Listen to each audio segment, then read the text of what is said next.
So I'm lucky enough to be here with Harjit Bansal, who is our Head of Equality, Diversity and Inclusion, and we are going to have a little chat about International Women's Day. I think it's really important because I think it's a platform that gives women a voice. It's not just local here in NELFT. I know 85% of our workforce are women, but it gives that national profile to International Women's Day.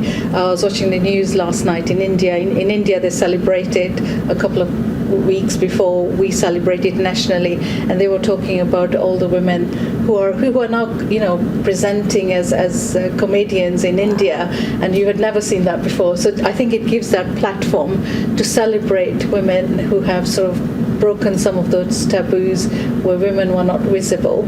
But also I think it's a day to look at some of the taboos that women face on a day-to-day basis. So thinking about domestic violence, stalking, female genital mutilation.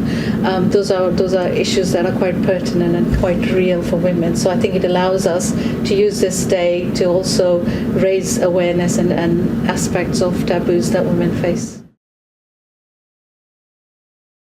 So I think my barrier started when I was born. I was born in Kenya. And my grandmother was really unhappy that a girl was born in the family, because my grandmother wanted just boys. So I think it started from that very early on, from my birth, where my grandmother just wouldn't accept that a girl was born in the family, and she treated me differently.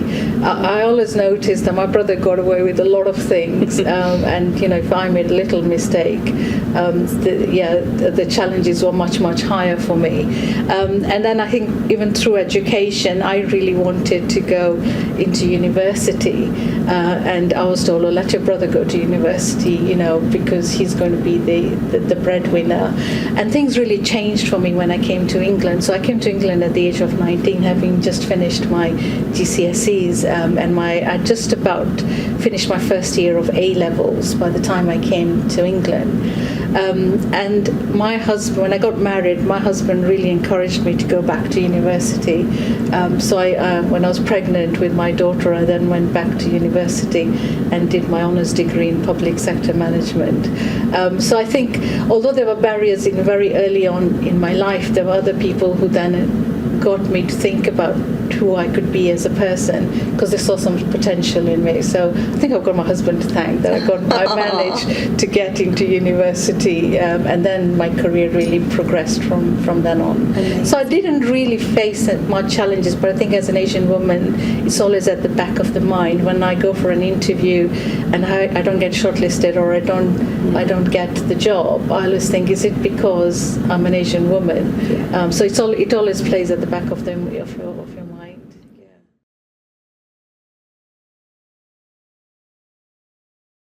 So I think the best advice that I've been given, I think, came from my father.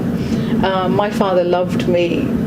I don't know how to describe it, but my relationship with my father was very loving. It was very compassionate, and he always told me, there's a lot, Harjit, you can do. I mean, my name is Harjit. I mean, a lot of people say Harjit. My dad is the only one who sort of calls me Harjit, and he always said that you've got potential, you've got something in you, and he would really like me to progress a lot. So I think my father really pushed me a lot, So it was the opposite to my grandmother. My grandmother always supported my brother, but I always found my dad always supported everything I wanted to do. He would sit with me in the evenings, learn my spellings, do my homework with me. So I think it was my father who sort of really saw something in me and always encouraged me to apply for stuff.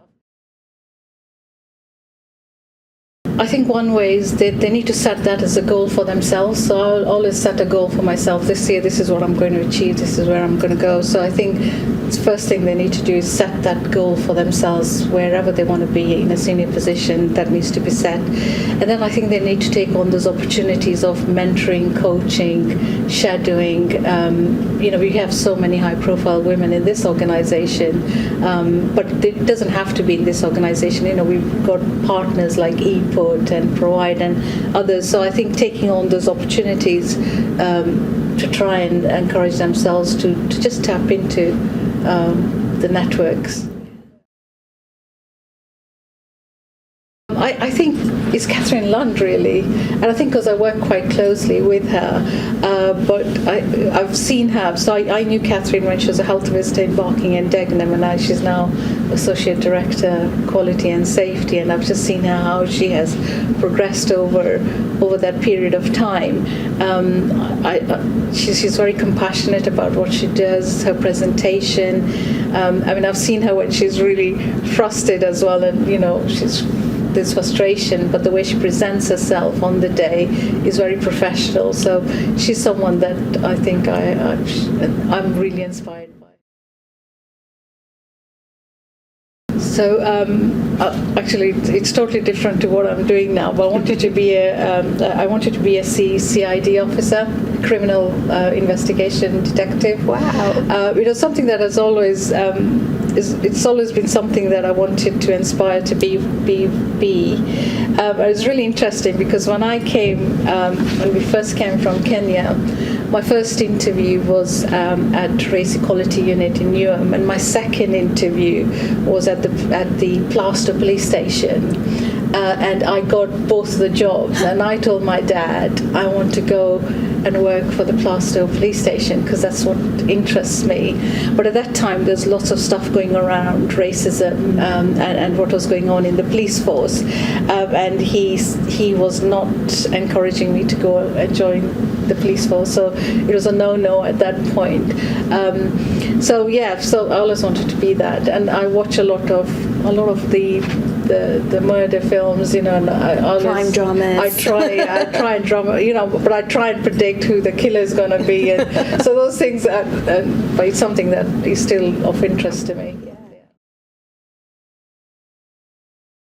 So I think my first one would be Princess Diana.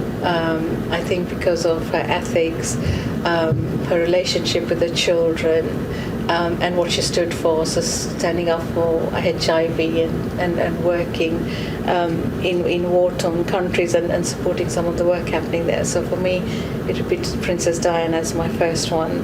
I think my second one is Benazir Bhutto. I don't know if you know her. She was the president of Pakistan. She was my role model for a couple of reasons. First, she was the first woman president of a South Asian country. But secondly, it was her dress sense. I copied it. I used to do designing of clothes, and whatever she used to wear, I used to design it, I used to make it, and then wear it to my next wedding or occasion that I was going to. So I really liked her dress sense as well, and she spoke really, really well. And I think my final one is my mother. And my mother is because my mother got married when she was only 12 years old. She was one of those young brides, child brides really, and she travelled on her own by ship from India to Kenya to be with my father, and couldn't speak the language, so Swahili was the spoken language in Kenya. She couldn't cook, she couldn't, she knew nothing. She was a kid herself, but she learned that very, very quickly, and everybody looks up to her.